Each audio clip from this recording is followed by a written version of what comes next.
Assalamualaikum warahmatullahi wabarakatuh. Innal hamdalillah nahmaduhu wa nasta'inuhu wa nastaghfiruh wa na'udzu billahi min shururi anfusina wa min sayyiati a'malina. May yahdihillahu fala mudilla lahu wa may yudlil fala hadiya lahu. Asyhadu an la ilaha illallah wahdahu la syarika lahu wa asyhadu anna Muhammadan 'abduhu wa rasuluh. Ya ayyuhalladzina amanu taqullaha haqqa tuqatih wa la tamutunna illa wa antum muslimun. Ya ayyuhan nasu taqu rabbakum alladzi khalaqakum min nafsin wahidah wa khalaqa minha zawjaha wa batha minhuma rijalan katsiran wa nisaa'a wattaqullaha alladzi tasaaluna bihi wal arham innallaha kana 'alaykum raqiba. Ya ayyuhalladzina amanu taqullaha wa qulu qawlan sadida yuslih lakum a'malakum wa yaghfir lakum dhunubakum wa may yuti' Allaha wa rasulahu faqad faza fawzan 'azima. Amma ba'd. Fa inna asdaqal hadits kitabullah wa khairul hadi hadi Muhammad sallallahu alaihi wasallam wa syarrul umuri muhdatsatuha wa kullu muhdatsatin bid'ah wa kullu bid'atin dhalalah wa kullu dhalalatin finnar. Yang terhormat Ustaz Aris Munandar MC, beliau adalah guru saya yang banyak memberikan, yang banyak mewarnai saya dalam terutama sekali dalam perjuangan ini. Yang terhormat, bahkan saya juga mengucapkan jazakallahu khair kepada Ustaz Aris Munandar yang ketika saya sampai diracun oleh intelijen Mossad di perjalanan antara Jakarta Jeddah dengan pesawat Garuda, alhamdulillah beliau juga perhatian kepada saya ucapkan jazakallahu khair, barakallahu fikum. Begitu juga yang terhormat Bapak Kolonel Purnawirawan Herman Ibrahim, beliau adalah pengamat intelijen di Angkatan Darat, dan alhamdulillah banyak sekali statement-statement beliau yang bisa kita lihat di dunia maya. Dan ikhwan fillah rahimahullah, bapak-bapak yang dirahmati Allah, saya mencoba, karena waktunya 1 jam, saya mencoba untuk langsung mempercepat ini masuk ke materi. Memang tantangan kita ke depan semakin hari semakin banyak dan semakin kompleks. Dan di Indonesia kita lihat tantangan kita yaitu Zionis internasional Yahudi yang sudah mengakar di Indonesia sejak tahun 1602 Masehi. Ada yang sudah lahir? Belum ya. Jadi sejak tahun 1602 Masehi. Jadi Yahudi benar-benar sudah mengakar di Indonesia. Zionis Yahudi internasional. Kemudian Syiah Rafidhah juga benar-benar kita sekarang ini sudah benar-benar menggeliat, bahkan didukung oleh yang ya kita lihat sekarang ini didukung oleh rezim. Begitu juga salibisasi internasional yang ini juga menjadi tantangan kita ke depan. Bahkan kalangan gereja itu juga mengungkap di dalam sebuah buku yang itu menyebar di gereja-gereja di seluruh Indonesia yang sering kita kenal dengan Transformasi Indonesia. Jadi buku itu sudah menyebar di gereja-gereja seluruh Indonesia. Di buku Transformasi Indonesia itu dia sudah punya program yang konkret, ya, start 2005, targetnya 2020. Mereka akan melakukan pemurtadan besar-besaran, terutama sekali di Indonesia. Bahkan dalam buku Transformasi Indonesia itu dia menulis di buku itu, dia berhasil memurtadkan umat Islam sampai tahun 2000 itu kurang lebih 7 juta umat Islam. Jadi berhasil dimurtadkan. Jadi pernah sekjen ini Rabithah Alam Islam, bukan sekjen, jadi pengurus Rabithah Alam Islami, terutama di bidang perguruan tinggi, namanya Dr. Kamal Salamah Al-Diq. Pernah beliau memberikan orasi di Pondok Pesantren Gontor, itu tahun 1988. dia sampaikan ada satu pertemuan penginjil internasional di Colorado, Amerika Serikat. Waktu itu yang dibahas adalah kristenisasi Pulau Jawa. Dalam sehari itu bisa mengumpulkan dana 1 miliar US dollar. 1 miliar US dollar. Nah sekarang dari pergerakan itu sudah berhasil sampai tahun 2000 mereka sudah berhasil memurtadkan umat Islam Indonesia sebesar 7 juta. Nah itu sempat 4 lembaga survei Islam melakukan riset, ternyata benar. Jadi mereka berhasil memurtadkan 7 juta umat Islam, itu tahun 2000. Bahkan Mabes Polri mengumumkan per tahun angka pemurtadan di Indonesia itu 2,7 juta per tahun. Belum lagi ini kebijakan Jokowi menaikkan BBM, otomatis angka kemiskinan di Indonesia yang awalnya itu 30 juta itu akan menambah angka kemiskinan. Otomatis dengan angka kemiskinan yang semakin bertambah, itu peluang bagi gereja-gereja untuk memurtadkan kaum muslimin di Indonesia. Jadi jangan dianggap kenaikan BBM ini tidak ada dampak dari sisi akidah, otomatis berdampak akan menaikkan jumlah orang-orang miskin di Indonesia, dan itu akan menjadi sasaran empuk bagi kalangan Kristen. Bahkan ikhwan fillah rahimakumullah, ternyata gereja-gereja ini benar-benar luar biasa. Tidak hanya masalah-masalah pemurtadan atau tidak, tapi mereka juga mensupport gerakan separatis, baik itu OPM maupun RMS. Nah ini sempat diungkap oleh Duta Besar Republik Indonesia untuk Australia, Pak Toyib, siapa itu namanya lupa saya. Beliau mengungkapkan gerakan separatis OPM itu banyak didukung oleh jaringan gereja. Dan ini cukup mengagetkan. Baru saja beberapa minggu terakhir ini Pangdam Jaya itu kan yang sekarang Pak siapa itu yang apa namanya itu, yang mantan Danjen Kopassus itu sekarang jadi Pangdam Jaya. Sekarang itu ada Sutomonya itu, Agus Sutomo, ya Agus Sutomo. Beliau mengungkapkan ketika beliau masih di Kopassus itu sempat beliau nyamar jadi babinsa, masuk ke bandara-bandara perintis di Papua, langsung diusir. Artinya apa? Benar-benar bandara-bandara perintis itu sudah benar-benar dikuasai betul oleh kalangan gereja. Makanya beliau mengatakan stop ini bandara perintis. Kenapa? Ternyata gerakan separatis Papua OPM itu banyak didukung oleh jaringan gereja.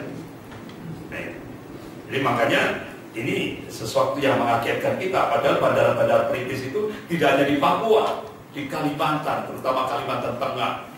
Makanya coba kita lihat Kalimantan mana itu yang sekarang gubernurnya orang Kristiani. Kalimantan Tengah, padahal jumlah umat Islam mayoritas, tapi mereka berhasil jadi gubernur. Jadi seperti ini. Kawan bilang rahimahullah.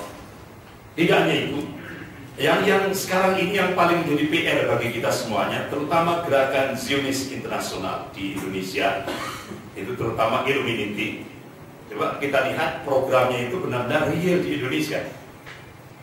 Sampai kita itu digambarkan seperti mereka itu ingin menjadikan umat Islam itu seperti boneka yang siap dikendalikan. Itu simbol-simbolnya kalau kita melihat mempelajari Illuminati itu simbol-simbolnya, programnya. Yang pertama simbolnya film. Itu program yang pertama, film. Artinya apa? Mereka ingin menghancurkan generasi muda Islam di Indonesia itu dengan film ini. Ya, pornografi dan porno aksi. Yang akhirnya merembetnya ke sekarang ini ada virus LGBT. Ya, lesbi, gay, bisex, dan transseksual. Itu sekarang ujung-ujungnya ke situ. Bahkan akhirnya data lembaga dunia melakukan survei, ternyata di Indonesia ini angka pornografi yaitu itu nomor 2 setelah Rusia. Jadi Indonesia dapat ranking nomor 2 setelah Rusia. Pornografi, di bidang pornografi. Ya, coba kita lihat sekarang ini di internet itu per hari situs pornografi itu hampir 300 tanpa sensor. Nah, jadi merusaknya itu lewat situ, menghancurkan generasi itu lewat situ, lewat pornografi, porno aksi, ya, film itu ya. Nah, itu simbolnya. Kemudian simbol yang kedua, keris. Keris. Apa itu? Syirik. Makanya sebenarnya kalau kita lihat ini lembaganya siapa sih? Lembaganya itu sebenarnya lembaganya Zionis. Ini ada Rand Corporation. Dan di Indonesia lembaga Rand Corporation ini kan dia memperkerjakan kurang lebih 1.600 analis yang mereka itu punya nilai akademik yang tinggi. Dan lembaga Rand Corporation ini punya keterkaitan dengan terutama sekali kebijakan Menteri Pertahanan, Menhannya Amerika. Bahkan sangat terkait dengan CIA dan FBI. Bahkan kajian-kajian yang banyak dicetuskan dari Rand Corporation ini bagaimana rencana atau strategi untuk menghancurkan kaum muslimin di Indonesia. Itu Cheryl Bennett, itu pakar Deplu Amerika, itu sudah keliling dunia termasuk Indonesia. Makanya lewat Rand Corporation yang lembaga-lembaganya di Indonesia itu seperti The Asia Foundation, The Ford Foundation, ya kan, Live for All Foundation, itu sekarang untuk Cheryl Bennett setelah melakukan riset di seluruh dunia Islam termasuk Indonesia, akhirnya dia memberikan rekomendasi kepada pemerintah Amerika lewat pemerintah siapa ini, mulai dari George W. Bush sampai Barack Obama, yaitu rangkul apa? Islam tradisional, kemudian liberal, dan yang ketiga toriko sufi. Ini yang dirangkul untuk menghabisi Islam yang komitmen pada Al-Quran dan As-Sunnah, yang rujuk ila Al-Quran dan As-Sunnah. Dan ini sekarang sudah real. Pada masa rezim Jokowi ini sekarang sudah nampak sekali Islam yang rujuk ila Al-Quran dan As-Sunnah itu mau dipressure, ditekan. Makanya ada kanalisasi ke kanan. Sekarang ini digalakkan liberalisasi Islam dan digalakkan aliran-aliran sesat. Padahal Kementerian Agama sudah melakukan pendataan aliran sesat di Indonesia itu sudah didata oleh Kementerian Agama 300 jumlahnya. Ini kurang, kalau bisa 1.000 aliran sesat. Jadi ini perlu ditambah oleh rezim Jokowi. Kemudian kanalisasi ke kiri itu toreko sufi. Jadi ini dalam rangka untuk menghabisi Islam yang rujuk ila Al-Quran dan Sunnah. Jadi seperti itu realitasnya seperti itu. Kemudian Rand Corporation ini punya lembaga namanya Live for All Foundation di Indonesia. Live for All Foundation ini yang tadi saya katakan ada simbol keris. Artinya apa? Mereka memprogram umat Islam Indonesia itu seperti 500 tahun yang lalu. Apa itu? Hinduisme. Oleh karena itu sekarang ini Live for All Foundation menggandeng yayasan-yayasan, termasuk di Jawa Tengah ini ada yayasan di Jogja, kalau tidak salah, Yayasan Dharma Wangsa. Itu direkrut oleh Live for All Foundation. Dan ini biayanya jutaan US dollar. Akhirnya dikembangkan apa yang sering kita kenal dengan acara-acara ruatan, kemudian acara bersih desa, ya kan? Kemudian acara-acara kesyirikan larung laut dan sebagainya. Ini sekarang dikembangkan dan itu semuanya disupport oleh Live for All Foundation. Makanya simbolnya keris. Jadi budaya syirik ini mau dibangkitkan kembali di mana-mana sebenarnya, di seluruh wilayah Indonesia. Kemudian yang ketiga itu simbolnya dolar. Ya. Itu lembaganya adalah National Endowment for Democracy. National Endowment for Democracy. Ini lembaga khusus yang menangani masalah itu. Karena apa? Kalau kita lihat itu kan Zionis Yahudi itu kan kitabnya bukan Taurat, tapi Talmud, kitab Talmud. Nah, operasionalnya yaitu The Protocol of Zion. Dan The Protocol of Zion itu, ikhwan billah rahimahullah, itu The Protocol of Zion kalau kita buka pasal 5, itu demokrasi dan matinya Islam, itu cita-cita yang paling tinggi bangsa Yahudi. Makanya Profesor Adam Bissau itu orang Zionis Yahudi dari Ordo Kabbalah yang sangat militan dari Jerman, dia katakan untuk Artinya untuk mewujudkan one world government, satu pemerintahan dunia, habisi Islam, hancurkan Islam. Seperti itu. Artinya apa? Lewat apa? Demokrasi. Lewat sistem demokrasi. Makanya National Endowment for Democracy itu laporannya, coba kita lihat laporannya itu intervensi terhadap siapa yang terpilih gitu ya, intervensi terhadap siapa yang terpilih, kemudian dia membantu budaya korupsi untuk pergerakan demokrasi di Indonesia, membantu budaya korupsi untuk pergerakan demokrasi di Indonesia. Jadi ternyata korupsi di Indonesia itu bukan muncul secara alami, tapi diciptakan sistem. Makanya coba Mendagri yang dulu, bukan yang sekarang, Mendagri yang dulu Pak Gamawan Fauzi, itu dia mengumumkan di publik dari 474 bupati dan wali kota se-Indonesia, itu yang terpidana korupsi itu 332, berarti 86%. Nah itu sampai Pak Gamawan Fauzi itu sampai bingung dia, apa ini kalau 86% itu yang 332 bupati wali kota itu dijebloskan ke penjara semuanya, hancurlah sistem pemerintahan ini. Akhirnya dibuatlah meeting list, daftar tunggu, gantian masuk ya. Bahkan 1 dari 2 gubernur di Indonesia sudah jelas terpidana korupsi. Jadi benar-benar korupsi ini memang diciptakan dengan sistem demokrasi. Bahkan yang paling benar ini yang paling kemarin, beberapa waktu yang kemarin dari Madura, ya kan? Madura, ya Haji Fuad Amin. Jadi benar-benar korupsi ini memang diciptakan untuk menghancurkan Islam di Indonesia. Jargonnya kan seringkali dari rakyat, oleh rakyat, untuk rakyat. Padahal itu kan ya, kenyataan realitas di lapangan, empiris, dari uang, oleh uang, untuk uang. Makanya Jenderal Slamet Subianto, mantan Kasal, itu mantan Kasal. Ini kalau yang ngomong jenderal itu biasanya agak didengar gitu ya. Kalau yang ngomong saya mungkin masih langsung ini yang ngomong Jenderal Slamet Subianto, ya Laksamana Slamet Subianto. Beliau katakan di mana-mana beliau seringkali diwawancarai, baik lewat media cetak, media elektronik. Beliau katakan bahwa sudah waktunya bangsa Indonesia ini mencampakkan demokrasi, kembali kepada nafas bangsa Indonesia, apa? Surah, musyawarah yang sering digunakan di Indonesia untuk mencapai mufakat. Kembali kepada nafas bangsa Indonesia.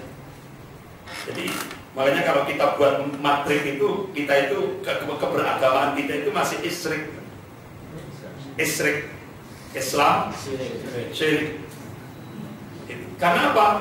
Agamanya Islam, akidahnya Islam, tapi sistemnya syirik. Makanya agamanya masih Islam, belum Islam, ya kan, masih Islam.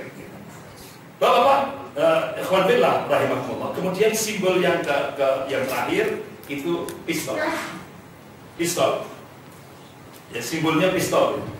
Nah, pistol ini otomatis yaitu untuk menghabisi mujahid dakwah itu lewat apa ini? Senjata. Ya itu yang sekarang ini diperankan oleh Detasmen Densus 88. Makanya sampai hari ini kurang lebih 100 lebih mujahid dakwah yang dihabisi. Ya, 100 lebih, bahkan 700 lebih yang dijebloskan ke penjara tanpa prosedur hukum, dan dihabisi juga tanpa prosedur hukum. Dan itu memang ditugasi. Amerika dan Australia mensupport Densus 88 ini dalam rangka untuk menghabisi mujahid dakwah. Coba ketika Densus 88 mencoba untuk melakukan interogasi terhadap gerakan separatis RMS, itu kan Australia marah, karena bukan tugasnya Densus untuk menghabisi separatis. Tugasnya Densus itu untuk menghabisi mujahid Islam, bukan untuk separatis. Padahal yang membahayakan NKRI itu adalah separatis. Tidak ada kamusnya. Orang Islam mau menghancurkan negaranya sendiri, tidak ada kamusnya.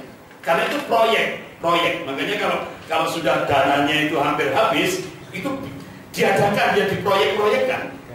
Karena itu proyek. Makanya nyawanya umat Islam di Indonesia itu sangat murah, nyawanya umat Islam di Indonesia itu. Coba kalau yang mati itu orang Kristiani, ya Allah, itu semua media LSM bergerak semuanya, sehingga sampai langit Indonesia ini penuh sesak dengan tapi coba kalau yang dibunuh itu mujahid dakwah, diam semuanya. Karena LSM komprador, istilahnya apa itu, karena bahasanya Pak Amin Rais itu komprador, artinya gedibalnya Amerika. Ya, gedibalnya Amerika, komprador. Ya termasuk Densus itu gedibalnya Amerika. Karena apa? Densus 88 kan terpisah dari Bareskrim. Ya, dipisah dari Bareskrim. Jadi benar-benar Profesor Yuwono Sudarsono itu mantan Menhan ketika Densus didirikan, ketika beliau pulang dari Kuala Lumpur, ketika pertemuan Menhan-Menhan se-ASEAN, beliau memberikan statement, dan itu saya punya itu dimuat di Harian Republika waktu itu. Beliau katakan, ini pengalaman pahit bagi bangsa Indonesia. Apa? Terhadap Densus 88. Karena apa? Sistem keamanan Indonesia sudah diintervensi oleh asing, dikendalikan oleh asing. Ini pengalaman pahit bagi bangsa Indonesia. Jadi itu Ikhwan Fillah rahimahumullah. Kemudian langsung masuk ke bahasan kita. Tantangan kita juga di samping Zionis, Syiah, Salibis, juga KGB, komunis gaya baru. Jadi pertarungan ideologis umat Islam Indonesia menghadapi kelompok komunis, Kristiani radikal yang dulu sering disebut dengan Ordo Yesuit, yang dimotori oleh Peter Buck itu Peter Buck itu istilah kalau bahasa kita itu pasukan bawah tanah, clandestine. Jadi Peter Buck itu pasukan bawah tanah Vatikan. Di Indonesia dia sampai mendirikan namanya CSIS. Jadi Peter Buck ini benar-benar ketika ABRI dan umat Islam bersatu melawan common enemy, musuh bersama, yaitu komunis. Jadi ini dulu pernah ABRI dan umat Islam bersatu melawan musuh bersama, komunis. Nah, saat-saat umat Islam bersatu dengan ABRI untuk menghadapi musuh bersama komunis ini tadi, akhirnya Peter Buck itu memanfaatkan momen waktu seperti ini. Makanya sampai dia mengeluarkan dokumen rahasia. Apa? Ada 2 setan kecil di Indonesia yang harus diawasi. Apa? ABRI dan umat Islam. Itu dikatakan setan kecil. ABRI dan umat Islam. Ini yang harus diwaspadai. Nah, saat-saat seperti itu, alhamdulillah rahimahullah, Peter Buck merekrut Ali Murtopo.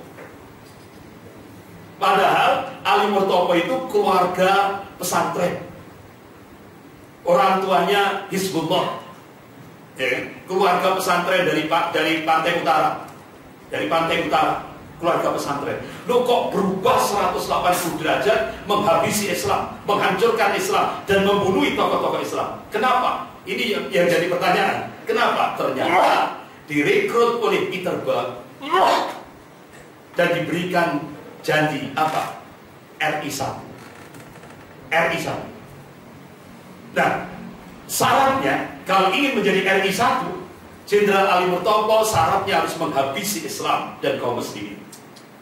Akhirnya dibuatlah operasi intelijen, rekayasa intelijen. Makanya muncullah itu tadi, Ali Murtopo mencoba merekrut Ada Jailani untuk menghabisi NII asli. Dibuatlah NII Gadungan. Kemudian Ali Murtopo merekrut Nur Hasan Zubaidah untuk terus dijadikan sebagai imamnya Islam Jamaah, berubah jadi Lenkari, berubah jadi LDII sekarang ini, untuk menghancurkan Islam dari dalam. Begitu juga merekrut Amran, yang kemudian namanya Imron, ya kan? Akhirnya terjadilah peristiwa Waila. Kemudian Komji, Komando Jihad, Priok, sampai Talansari, Lampung, sampai masalah jilbab, sampai juga pengawasan khotib-khotib Jumat, ya kan, khotib-khotib itu harus ada SIM dan sebagainya. Jadi itu semuanya itu dibongkar oleh Jenderal Sumitro dalam bukunya Dari Pangdam Mula Warman hingga Pangkop Kaptip. Beliau katakan semua itu adalah rekayasa intelijen, yang itu dibongkar oleh Bapak Dr. Busro Mokodas yang beberapa waktu yang lalu dibedah disertasi beliau di Universitas mana ini? UNS, UMS. UMS. UNS, Universitas Muhammadiyah Surakarta. Bedah gitu. Jadi itu semua sandiwara yang 100% murni, sandiwara murni. Jadi untuk menjebak umat Islam. Jadi kalau saya bahasakan, dulu umat Islam bersatu dengan ABRI untuk menghabisi musuh bersama komunis. Kemudian setelah umat Islam berhasil bersama ABRI untuk menghabisi komunis, itu kalau saya istilahkan itu seperti mobil mogok, umat Islam suruh dorong. Nah setelah mobilnya berjalan, wassalam. Gitu. Ya itulah kondisi saat rezim Orde Baru. Seperti itu. Nah, Bapak Ikhwan fillah rahimahullah. Jadi pertarungan ideologis umat Islam Indonesia menghadapi kelompok komunis, Kristiani radikal, Ordo Yesuit, dan nasionalis sekuler. Ini adalah pertarungan yang mempunyai nafas panjang sampai saat ini. Pertarungan itu dari dulu sampai saat ini tidak lepas daripada skenario global untuk menaklukkan Indonesia yang negeri Muslim terbesar seluruh dunia. Jadi jumlah umat Islam terbesar seluruh dunia itu Indonesia. Bahkan ada dua syekh, satu dari Al-Quds ya, dan satu dari Mesir. Yang dari Mesir itu adalah Syekh Ayman Ad-Dawahiri. Beliau mengatakan bahwa Al-Hadrah Islamiyah, peradaban Islam, itu bisa dimungkinkan muncul dari Indonesia. Bisa jadi. Karena pergiliran nih, sunnah at-tadawul. Jadi, tapi kira-kira pantas nggak Indonesia? Jadi, depan billah rahimahullah. Jadi pertarungan ideologis ini, itu asal muasalnya itu, coba kita lihat dulunya jadi satu ya, yaitu Pak Cokro Aminoto, yaitu tokoh Serikat Islam yang mencita-citakan Indonesia merdeka dengan dasar Islam. Sekaligus beliau guru politik Soekarno dan Semaun. Jadi Soekarno itu dulu ngajinya ke Cokro Aminoto. Bahkan Semaun juga ngajinya ke Cokro Aminoto. Tapi akhirnya dua murid ini murid yang murtad. Ya, murid murtad. Nah, akhirnya Soekarno dia jadi tokoh PNI yang mencita-citakan Indonesia merdeka dengan dasar nasionalis sekuler. Haluan politiknya nasionalis. Dan akhirnya dia dipecat. Soekarno dipecat dari Serikat Islam tahun 1926 karena beraliran Marhen. Kemudian Semaun itu dulu muridnya Cokro Aminoto.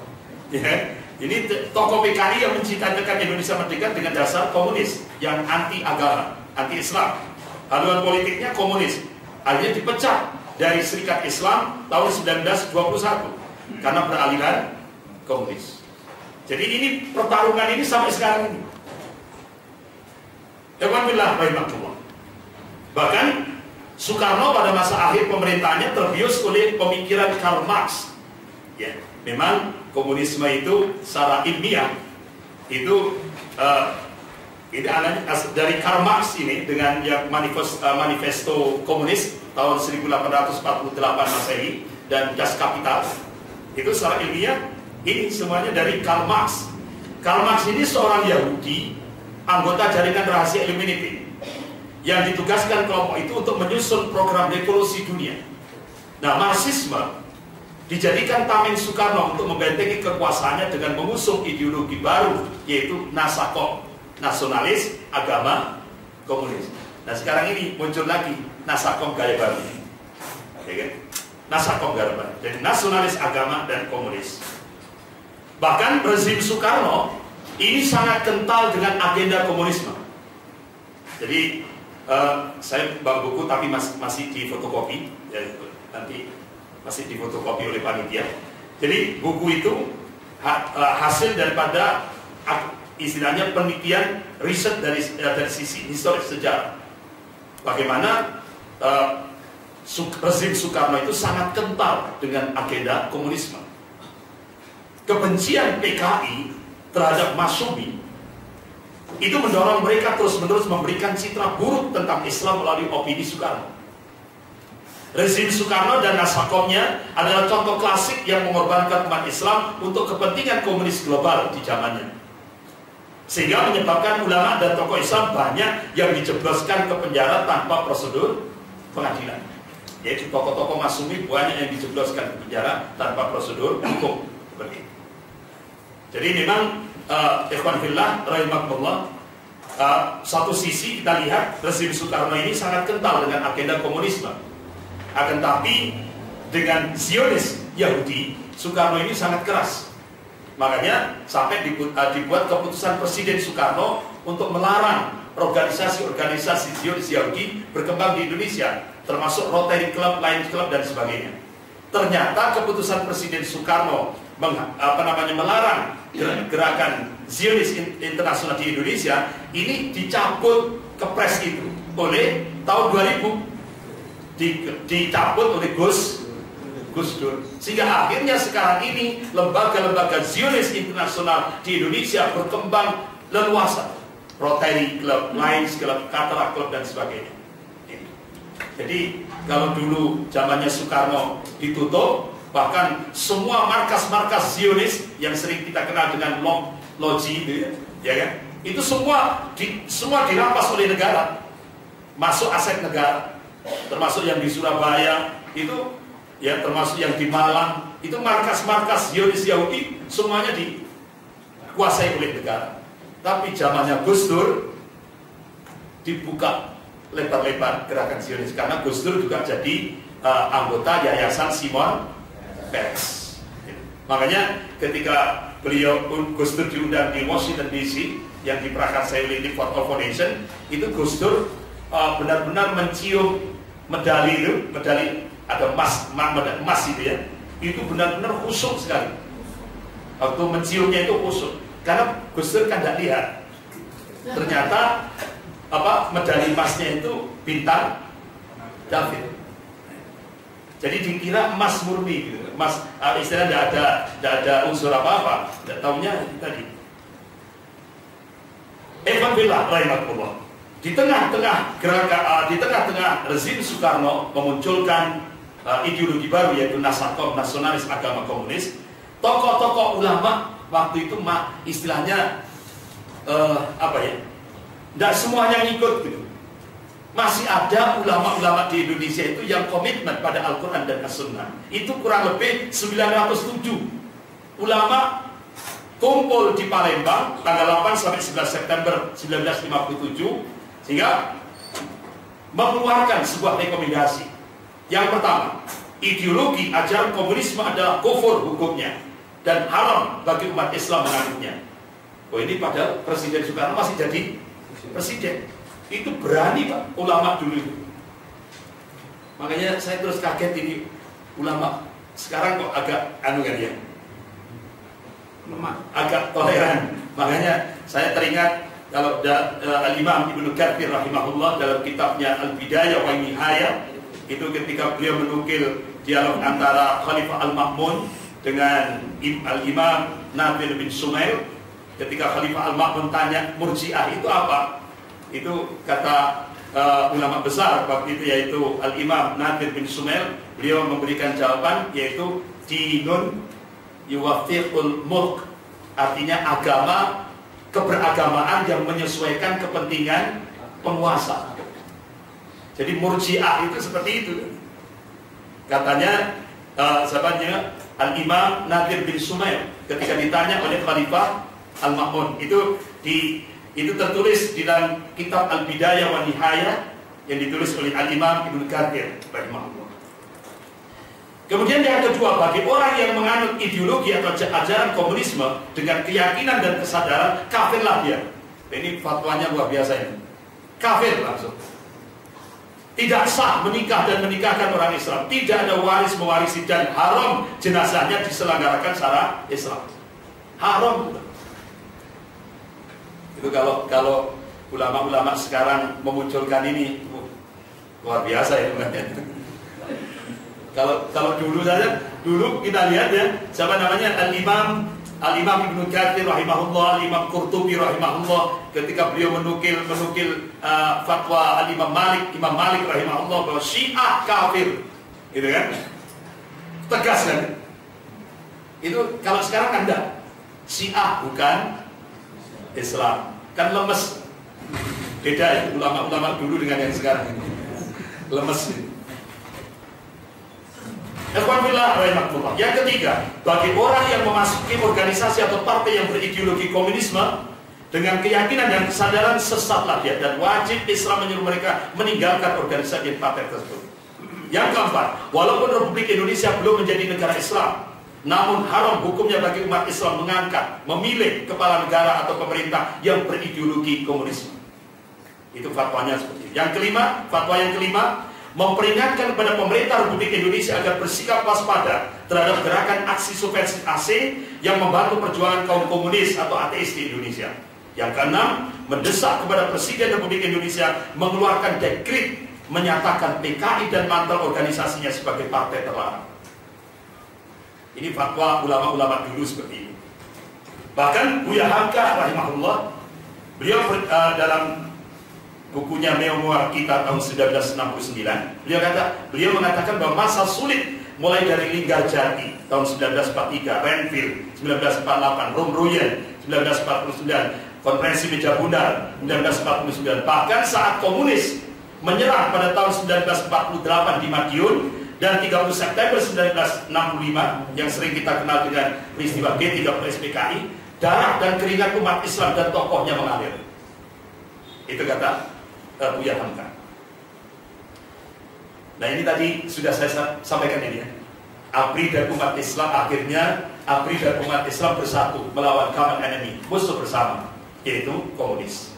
Yang mudah-mudahan ini akan, sejarah itu kan terus berulang, ya kan? Sejarah itu terus berulang. Yang membedakan itu warna dan kualitasnya. Jadi mudah-mudahan, insya Allah, mudah-mudahan ini di Indonesia akan muncul lagi. Jadi TNI dan umat Islam bersatu melawan common enemy, musuh bersama. Mudah-mudahan seperti ini. Alhamdulillah, rahimahumullah. Jadi KGB, komunis gaya baru. Sejarah telah membuktikan komunis akan berusaha merebut kekuasaan dengan menghalalkan segala cara. Ini sekarang sudah penghalalan segala cara itu sudah, teori Machiavelli ini sekarang sudah digerakkan. Segala macam cara sudah mulai kita lihat. Bahkan situasi yang bisa dimanfaatkan komunis untuk merebut kekuasaan ini di Indonesia sudah empat-empatnya itu sudah ada semuanya. Contoh, yang pertama, hukum tidak tegak, keadilan tidak dilaksanakan dengan sungguh-sungguh. Ini sudah di Indonesia sudah itu seperti ini. Artinya ke atas tumpul, ke bawah tajam. Jadi seperti yang terjadi di mana perkebunan mana ini. Dia ngambil coklat itu harganya Rp500, langsung dijebloskan penjara. Padahal apa? Karena lapar. Coba di kawasan ada lagi yang dia ngambil beras karena lapar, langsung dijebloskan penjara. Tapi coba kita lihat yang ini, nggak usah jauh-jauh, yang paling terakhir, Kiai Haji Fuad Amin. Coba masih tertawa kan? Masih tertawa. Jadi beda kan, penanganannya beda. Gayus juga, Gayus itu coba berapa miliar sih Gayus itu. Tapi masih bisa, dia masih bisa rekreasi ke Singapura, rekreasi kan, ya kan? Itu istilahnya kelas kakap gitu. Waktu jemputnya saja pakai baby bed, waktu jemputnya. Tapi coba kita lihat dengan Mujahid, ya Allah, gak usah jauh dengan Ustaz Abu ketika dari PKU Muhammadiyah, itu kan seperti jemputnya saja. Ini ulama jemputnya itu dengan cara-cara yang melebihi penjahat, ya, yang melebihi orang perampok dan sebagainya. Jadi ternyata itulah Indonesia yang kita lihat. Kemudian dua, korupsi dan salah guna jabatan meluas dan merajalela. Sudah di Indonesia sudah. Yang ketiga, situasi chaos, masa gampang dihasut untuk merusak dan membakar. Sudah di Indonesia sudah ada. Jarak antara orang kaya dan orang miskin seperti jurang. Karena apa? Sistem kapitalisme ini benar-benar sudah mengakar di Indonesia. Artinya yang kaya semakin kaya, yang miskin semakin miskin. Karena apa? Kita ini, saya di Indonesia ini dipaksa untuk menjadikan uang menjadi uang. Yaitulah sistem riba. Jadi ini sekarang ini sudah empat-empatnya ini, alhamdulillah rahimahullah, sudah terjadi di Indonesia. Makanya ini saat komunis bangkit itu dari 4 situasi. Bahkan contoh ini, Padahal memang pada selama 32 tahun era rezim Soeharto, komunis itu benar-benar dimatikan.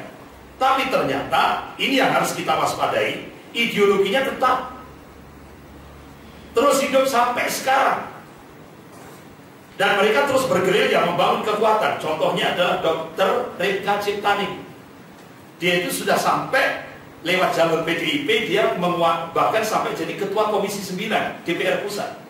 Bahkan Pangdam Jaya waktu itu mengumumkan orang-orang ex-PKI yang duduk di DPR Pusat waktu itu, yang periode yang lalu, itu sudah 80 orang lewat jalur PDIP. Ini Pangdam Jaya waktu itu mengumumkan. Ini tahun yang lalu 80 orang. Sekarang ratus sudah. Sekarang ratus, tidak hanya, kalau dulu 80 orang. Salah satu diantaranya adalah Dr. Ripka Ciptaning. Bahkan dia pernah menyatakan, Dr. Ripka Ciptaning menyatakan PKI di Indonesia belum pernah membubarkan diri. Itu dia katakan. Dia jadi ketua Komisi 9 DPR Pusat. Nah ini kan, aku bangga. Bukunya ini, aku bangga jadi anak PKI. Dia dengan Megawati erat sekali, dengan Cahyokumolo erat sekali. Jadi mereka sudah sampai sini. Ewan billah rahimahullah. Bahkan Dr. Ripka Ciptaning ini beberapa bulan yang lalu mempelopori reuni ex-PKI. Reuni ex-PKI di Banyuwangi, dan aparat membiarkan. Padahal di Indonesia ini kan sudah ada TAP MPRS nomor 25 tahun 66. Itu kan larangan komunis, ateis menyebar di Indonesia. Tapi ternyata sekarang aparat membiarkan. Makanya saya sempat, kebetulan jamaah saya di Malang itu banyak dari kalangan militer, baik di Kostrad, Arhanud, Marinir, kemudian di mana itu di Angkatan Darat, rutin di Rampal. Saya tiap ngisi kajian taklim di Angkatan Darat Rampal itu tiap hari Selasa kedua, 3, 4, 5. Itu di sana alhamdulillah mulai dari prajurit sampai perwira ke atas, ada yang brigjen juga, ya kan? Itu sempat saya dapat informasi, Ustaz, ini yang menang ini bukan Jokowi. Siapa Pak? Komunis. Nah, akhirnya saya balik tanya, loh kenapa kok TNI membiarkan? Ya, mumpung belum besar. Biar muncul dulu. Terus akhirnya saya punya prediksi, ya mudah-mudahan, gitu ya, insya Allah mudah-mudahan ini ada sejarah akan berulang. Sejarah akan berulang. Ikhwan fillah rahimahullah. Bahkan komunis ini sudah pernah melakukan kongres PKI. Jadi ada kongres PKI yang ke-10. Dia bikin anggaran dasar dan anggaran rumah tangga. Ini ingin anggaran dasar, anggaran rumah tangganya. Itu diadakan, ya, kongres 10 itu diadakan di Desa Ngablang, Magelang, Jawa Tengah. Ada yang dari Magelang. Jadi itu kongres ke-10 PKI. Itu melahirkan anggaran dasar dan anggaran rumah tangga. Ini lengkap. Ini anggaran dasar, anggaran rumah tangga. Bahkan beberapa pertemuan ex-PKI di Indonesia itu yang dijadikan tempat itu gereja. Dijadikan tempat untuk pertemuan ex-PKI. Itu di spanduk di depan gereja, spanduknya itu apa? Pertemuan petani apa ini? Organik. Gitu. Tidak tahunya di dalam ada yaitu tokoh-tokoh ex-PKI. Seperti ini. Jadi ini sekarang banyak yang kita lihat. Bahkan kelompok komunis ini menggunakan 3 arus besar, yakni partai ilegal, penyusupan, yaitu yang kalau bahasa Pak Herman itu operasi deception, penyusupan, dan gerakan clandestine bawah tanah. Saat ini ada Liga Komunisme Indonesia (LKI) yang dipimpin oleh Beguk Sastro. Ada juga Partai Demokratik Patriot Indonesia (PDPI) yang dipimpin oleh Siswoyo. Bahkan PDPI ini, jadi Partai Demokratik Patriot Indonesia ini sebagai supplier kader-kader PKI masuk di DPR tingkat 1, 2, dan DPR pusat. DPRD 1, DPR 2, dan DPR pusat. Ini sebagai supplier. Dan mereka dimasukkan ke beberapa partai-partai. PDIP ada juga yang di beberapa partai-partai masuk dia Yusuf. Itu yang terjadi. Ya Alhamdulillah, rahimahullah. Bahkan mencolok sekali di PDIP itu konkret, tidak ada yang bisa membantah. Karena di situ ada Budiman Sujatmiko, Dr. Reka Ciptaning, bahkan Budiman Sujatmiko itu jadi pengurus DPP, pimpinan pusat. Bahkan sempat saya di jamaah saya di Malang itu yang kalangan militer, itu otomatis kalau Megawati meninggal, otomatis ini yang akan diorbitkan adalah Budiman Sujatmiko. Nah ini anunya sudah arahnya seperti itu. Ini kader komunis, kader muda komunis. Bahkan Ikhwan Fillah rahimahumullah. Jadi selain di PDIP, para aktivis kiri ini menyebar di partai-partai yang lain. Bahkan ada pula yang menduduki staf khusus kementerian seperti Dita Indasari, yaitu di bawahnya Muhaimin Iskandar. Bahkan ada juga Andi Arief. Andi Arief ini staf khusus Presiden SBY. Staf khusus Presiden SBY. Karena SBY ini ibunya Gerwani. SBY itu ibunya Gerwani, itu di Pacitan. Alhamdulillah, rahimahullah. Jadi ini Andi Arief ini ex kader komunis, itu sudah jadi staf khusus Presiden SBY. Bahkan yang jadi pertanyaan kita, Pius Listrilana di mana tuh?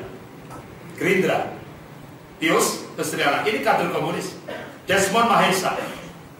Dan banyak sekali kita lihat beberapa inilah tokoh-tokoh penggerak Rika Italoka itu juga ini kader-kadernya. Desmond, Pius Listrilana dan sebagainya. Bahkan mereka mentargetkan 2014 kemarin itu 400 targetnya. Jadi target mereka sudah punya target. Pemilu 2014 kemarin itu mereka menyusupkan 400 kader komunis untuk menyusup ke partai-partai. Dengan harapan kalau 400 kursi di DPR itu dikuasai oleh mereka akan menghapuskan TAP MPRS nomor 25 MPRS 66 tentang ancaman bahaya laten komunis. Tidak tahu sekarang jadi berapa itu yang masuk di DPR. Termasuk juga Profesor Musdah Mulia. Profesor Musdah Mulia ini kan guru besar IAIN Syarif Hidayatullah Jakarta, dan beliau juga pernah jadi staf Menteri Agama pada masa Profesor Menteri Agamanya Profesor Said Agil Munawar. Itu kan sempat dia ini Profesor Musdah Mulia ini itu ketika di Hotel Niku Jakarta dalam sebuah seminar dia katakan pernikahan sejenis laki-laki dengan laki-laki, perempuan dengan perempuan halal menurut Islam, katanya seperti itu. Sehingga akhirnya mahasiswa-mahasiswinya itu menulis jurnal ilmiah indahnya pernikahan sejenis. Itu jurnal ilmiah yang dikeluarkan dari Fakultas Syariah. Indahnya pernikahan sejenis. Jadi kalau antum itu nikah dengan perempuan itu primitif, jadul. Jadi kalau kepingin modern itu nikah laki-laki dengan laki-laki, perempuan dengan perempuan. Itu yang sekarang ini virus LGBT, virus lesbi, gay, biseks dan transseksual. Oleh karena itu TNI langsung beberapa minggu terakhir sudah memberikan pengumuman TNI tidak akan menerima komunitas LGBT. Bahkan lembaga riset dunia itu mencatat bahwa komunitas lesbi, gay, biseks dan transseksual di Indonesia itu komunitasnya jumlahnya sudah 3 juta di Indonesia. Ini kan mengagetkan. Bahkan di stasiun-stasiun televisi sekarang ini secara halus sekali sekarang ini memunculkan sinetron-sinetron LGBT, komunitas LGBT. Ini yang harus diwaspadai. Bahkan Profesor Musdah Mulia ketika beliau jadi tim sukses Jokowi, dia katakan Jokowi siap legalkan paham komunis. Katanya Profesor Dr. Siti Musdah Mulia. Jokowi siap legalkan paham komunis. Tapi akhirnya beberapa bulan terakhir dia meralat. Ya mungkin tidak strategis ngomong seperti itu, ya kan? Ya, ini keperucut, istilah bahasa Jawa keperucut ngomong. Jadi Jokowi siap legalkan paham komunis. Hanya beberapa bulan terakhir diralat, tidak jadi. Berarti kan sudah ada keinginan. Ini yang disampaikan oleh Profesor Musdah Mulia sebagai tim sukses Jokowi waktu itu. Bahkan legislator PDIP, kalangan anggota DPR PDIP, nolak dituding PKI, tapi malah dia mau mengadakan gerakan untuk mencabut pelarangan PKI. Jadi ini kan sudah kelihatan kan, sudah mulai nampak, sudah mulai nampak anggota-anggota DPR dari kalangan PDIP ingin mencabut pelarangan PKI. Bahkan Gubernur Daerah Istimewa Yogyakarta Sultan Hamengkubuwono ke-10 secara mengejutkan beliau mengatakan PKC yang awal September kemarin tanggal 14 September itu ternyata PKC itu sudah datang ke Indonesia, ke Jogja. PKC itu Partai Komunis Cina. Itu sudah datang ke Jogja. Beliau menyampaikan ini bukan undangan pemerintah SBY, tapi ini undangan Ibu Megawati. Bahkan Surya Paloh itu sudah mengadakan pertemuan dengan PKC, Partai Komunis Cina, Partai Nasdem. Sudah. Alhamdulillah, rahimahullah, saya mencoba menayangkan filmnya ya, supaya bisa aneh, supaya bisa real.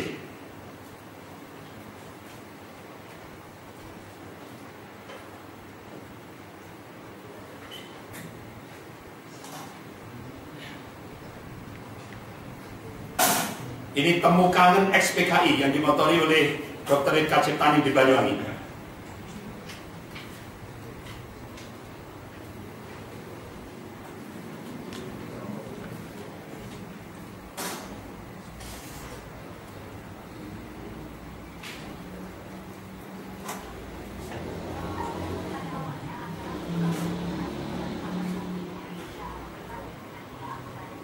Oh, ini laptopnya nih ya.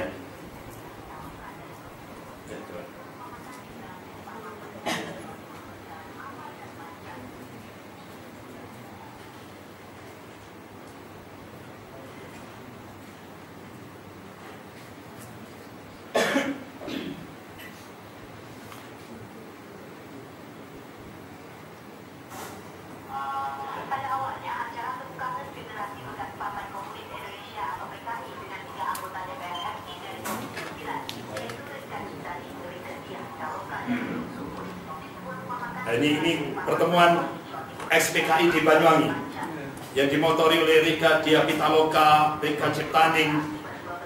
Bukan aparat yang membubarkan, tapi ormas umat Islam yang membubarkan. Aparat mendiamkan.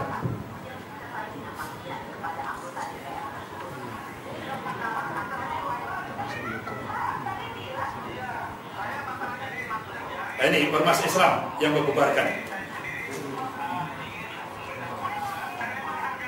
Musik.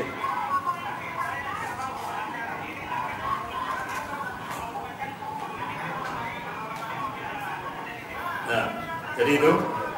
Jadi akhirnya anggota DPR ini, Rika Ciptaning dan Rika Diah Pitaloka diusir oleh ormas Islam, bukan aparat yang membubarkan. Kemudian ini pengurus PDIP pusat itu mengadakan kunjungan ke PKC, ke Partai Komunis Cina. Jadi pimpinan pusat PDIP.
komunis dia studi banding di komunis Cina Tiongkok, PKC Tiongkok.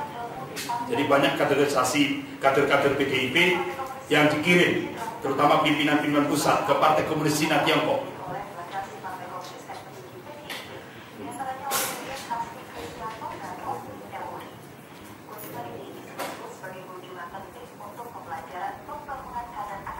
Nah ini, jadi bagaimana memanfaatkan akar rumput. Jadi dia studi banding ke Partai Komunis Cina Tiongkok. Jadi kader PDIP belajar di Cina.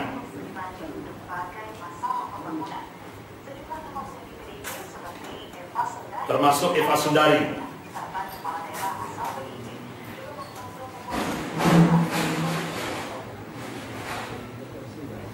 Nah, kembali lagi ke ini. Alhamdulillah, rahimakumullah. Jadi ternyata PDIP ini benar-benar sudah real. Sampai akhirnya ketika TV One mengekspos tentang studi banding PDIP ke PKC Tiongkok, Partai Komunis Cina Tiongkok, langsung Cahyokumolo mengerahkan kader-kadernya untuk menyerbu TV One.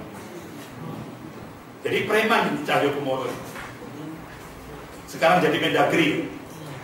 Itu tidak pernah diusut.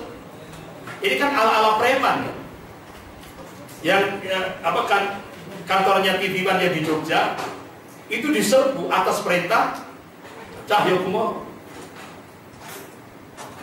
Padahal apa yang diberitakan oleh TV One itu real, nyata, bahwa kader-kader PDIP mengadakan studi banding di Partai Komunis Cina Tiongkok.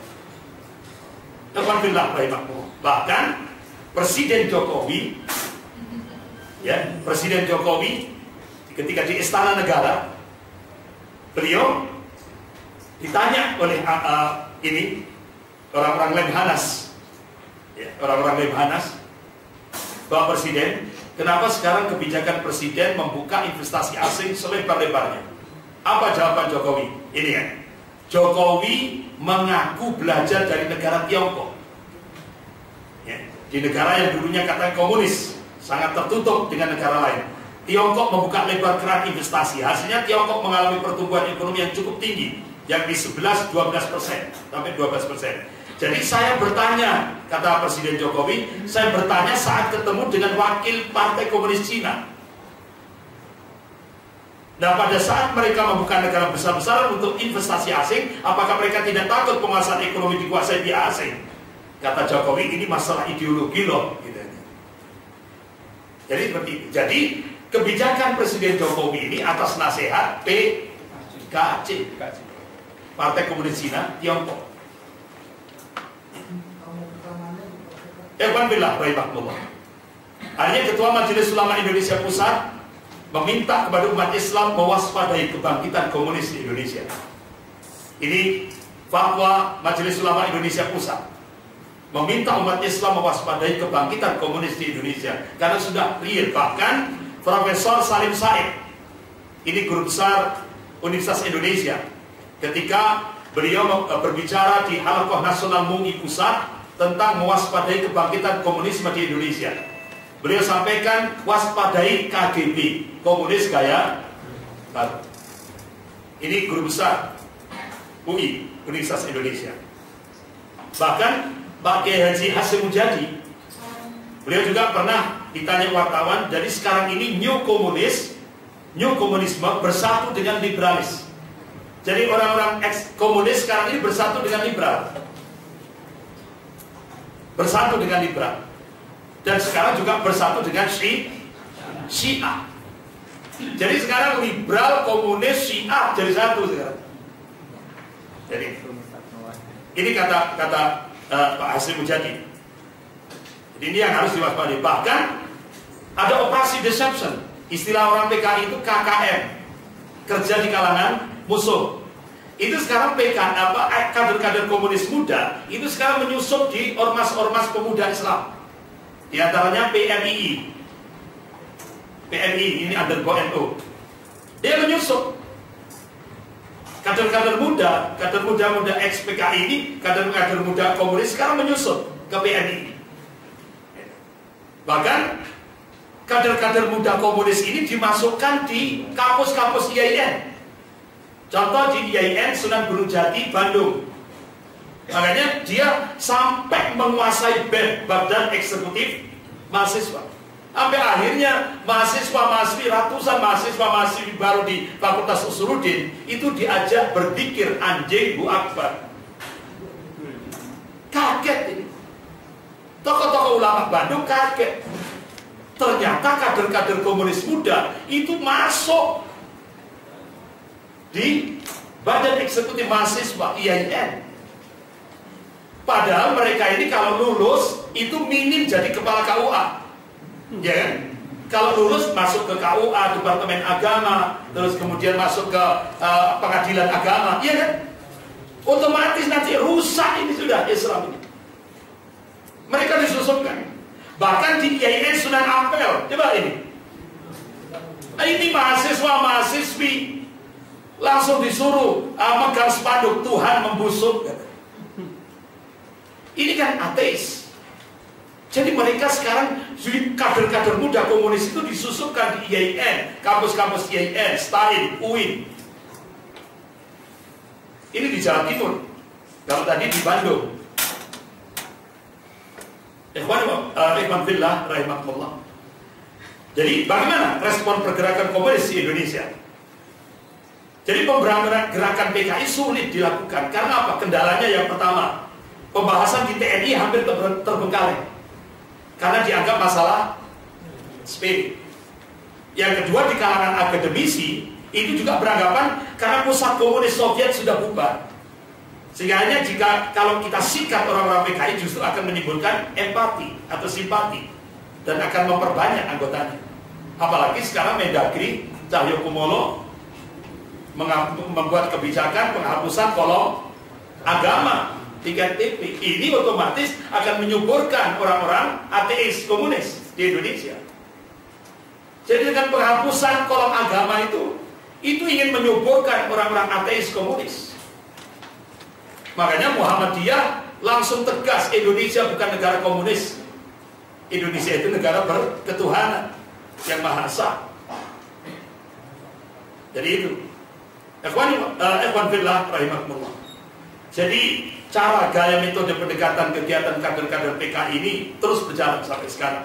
Padahal tanggal 12 Maret 1966 dikukuhkan, ini sudah jadi keputusan pemerintah TAP MPRS nomor 25 tahun 66, dan di era reformasi itu diperkuat lagi. Pasca reformasi diperkuat lagi Undang-Undang nomor 27 tahun 99 tentang bahaya laten komunis.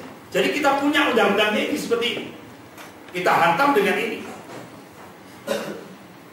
Alhamdulillah rahimahullah. Jadi gerakan komunis ini bermetamorfosis seperti ini.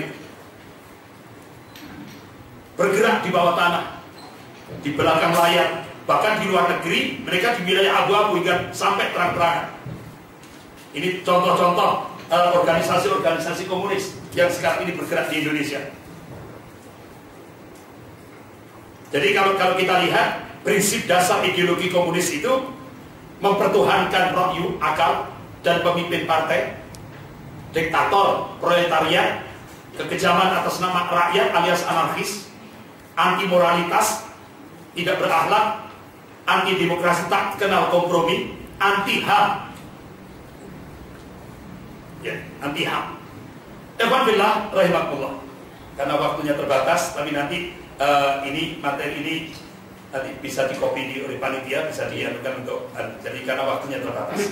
Jadi itulah beberapa yang belum kami sampaikan. Itulah tantangan kita sekarang ini. Mudah-mudahan apa yang saya sampaikan bisa memberikan pencerahan bagi kita semuanya. Ya, tapi kita memang tidak boleh pesimis. Ya. Kita tidak boleh pesimis.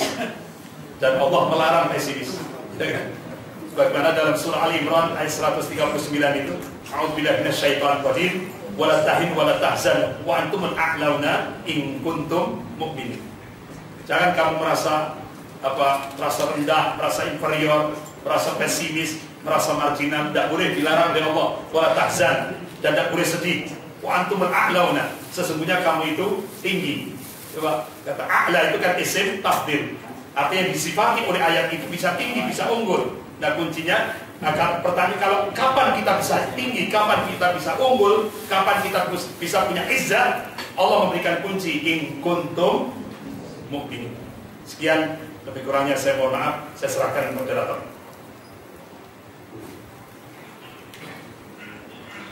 Baik, saya membawakan kepada Ustaz Andri Kurniawan. Semua sekalian, setelah kita mengikuti pemaparan dari Ustaz Andri Kurniawan, ternyata komunis ini sudah benar-benar mempersiapkan diri dan menggulita di tengah-tengah kita. Dan setelah kita mengikuti ini, tentunya kita punya tugas moral dan tugas agama tentunya. Bagaimana kita akan menghadang, bagaimana kita akan nanti menghadapi bahaya-bahaya laten ini di tengah-tengah masyarakat. Karena prediksi dari Bapak Taufik Ismail bahwa kebangkitan komunis muda, terutama di Jawa Tengah, ini berada di sekitar Merapi, perlu diwaspadai. Ya, perlu diwaspadai. Dan kita masih ingat tentunya di Magelang itu ada MNC, Merbabu Merapi Kompleks. Dan sekarang banyak anggotanya adalah para Chinese, tentunya punya ideologi komunis. Dan memang dari dulu MNC ini adalah berideologi komunis. Dan mereka sudah bekerja sama dengan beberapa lembaga.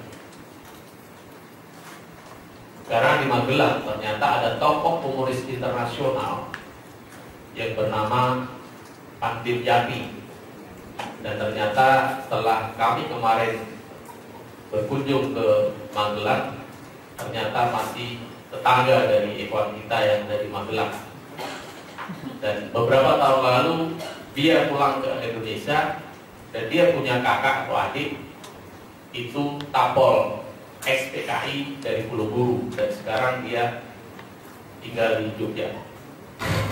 Mereka punya beberapa jaringan yang ada di Magelang, dan jaringan ini sudah menggulita banyak kegiatan-kegiatan muda yang difasilitasi oleh tokoh komunis ini atau tokoh anak komunis, ya, anak tokoh komunis ini.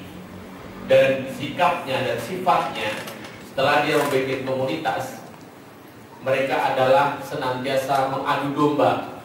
Jadi ada komunitas yang muncul di lereng Merapi bagian selatan itu dicomotin orang-orang yang ini yang sudah eksis, sehingga apa, terjadi pergolakan kecil ataupun besar di komunitas yang lama itu, dan dia munculkan komunitas baru. Setiap kegiatan-kegiatan mereka ada salah satu tokoh ini yang sanggup dan senantiasa dibiayai. Berapa hasil dari kerja sehari itu di backup oleh mereka.